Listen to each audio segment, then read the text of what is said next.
हमारी हिंदी कहानियों की श्रृंखला में हम आपके लिए लाए हैं इमोशनल हिंदी स्टोरी जो आपके दिल को छू लेने के साथ साथ आपको एक संदेश भी देगी। शादी के कुछ दिन बाद जब उन्होंने यह कहा, मैंने शादी में लोगों से सुना है कि तुम्हारे और रवि के बीच कुछ था। मेरी गलती है, शायद मैं तुम दोनों के बीच में आ गया हूँ, लेकिन तुम चाहो तो मैं अब यह गलती सुधार लूंगा। शादी के बाद ही मुझे वो बदले बदले से लगने लगे। ये वही इंसान नहीं थे जिनसे शादी फिक्स होने के बाद मैं रोज घंटों बात करती थी। पहले उनकी हंसी पूरे मन से आती थी, अब सिर्फ वह फीकी मुस्कान देकर चुप हो जाते थे। मुझे ऐसा लग रहा था कि वो मुझसे कुछ छिपा रहे हैं। कोई बात तो जरूर है जो उनको खाए जा रही थी। शादी के शुरुआती दिनों में मैंने कई बार पूछा, सब ठीक है, आप मुझसे नाराज तो नहीं? वो हर बार वही मुस्कान देते, जो मुस्कान नहीं बल्कि एक सच छुपाने का तरीका होती है। मैं उनसे पूछती रहती, लेकिन उनका जवाब वही रहता जो वो हमेशा कहते थे। वो कहते, अरे नहीं, सब बढ़िया है, बस ऑफिस का थोड़ा तनाव है। लेकिन मैं जानती थी ये ऑफिस की बात नहीं है, कुछ और था जो उनके अंदर धीरे धीरे जहर बनकर फैल रहा था। सच उस रात सामने आया। यह फीकापन मुझे खा रहा था। पति पत्नी होकर भी हमारे बीच उस रिश्ते जैसा अभी कुछ था नहीं। उनका हर बार कोई ना कोई बहाना बनाना रहता था। एक रात जब मेरी सहन शक्ति की हद पार हो गई, तब मैंने उनसे कह ही दिया कि आप मुझे पसंद नहीं करते थे तो शादी क्यों की, या आपके दिल में कोई और है?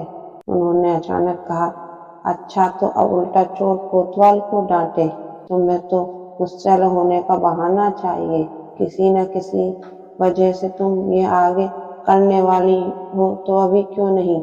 मैंने कहा कि यह क्या कह रहे हो, मुझे कुछ समझ में नहीं आ रहा। वो तपाक से बोले, मैंने सब देखा है। शादी में तुम जिस रवि से बात कर रही थी वो हर पल तुम्हारे आसपास था।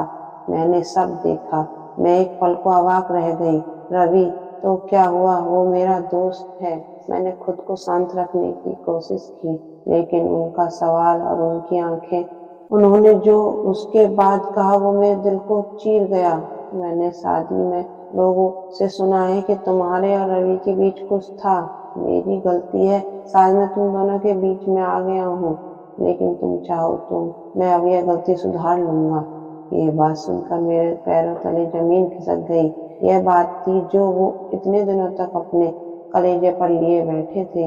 मुझे नहीं पता था यह किसने कहा। उन लोगों की बातें, यानी मेरी शादी, मेरा रिश्ता कुछ अनजान लोगों की अफवाह पर खड़ा था। एक पल के लिए मैंने सोचा कि मैं बिल्कुल भी सफाई नहीं दूंगी, और फिर मैंने अपने रिश्ते को एक मौका देना चाहा। मैंने तुरंत रवि को बुलाया, क्योंकि मैं इस बात को हवा में नहीं छोड़ सकती थी। रवि घर आया तो उसकी आंखों में भी एक अजीब सी हिचकिचाहट थी।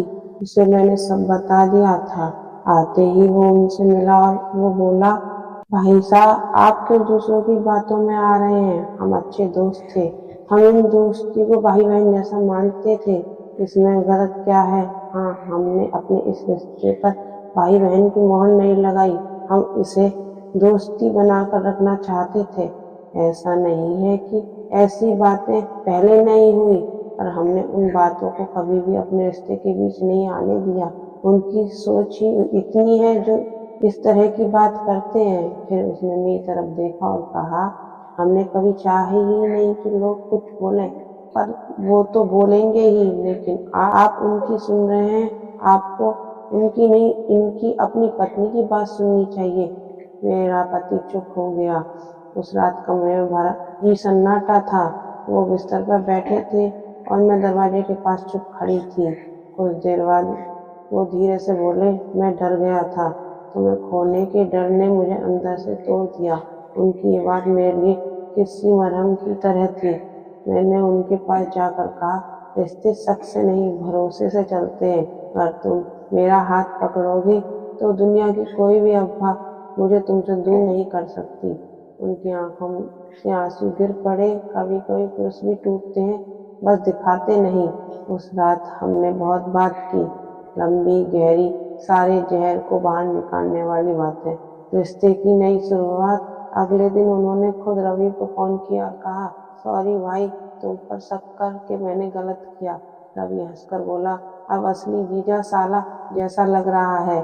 उन्होंने कहा, नहीं, अब तक दोस्त थे तो अब भी वही रहो। कोई रिश्ता बदलने की या किसी को भी दिखाने के लिए, समझने के लिए ऐसा करने की जरूरत नहीं। हाँ, बस अब मैं भी उस दोस्ती में जुड़ गया हूँ, अगर तुम चाहो तो।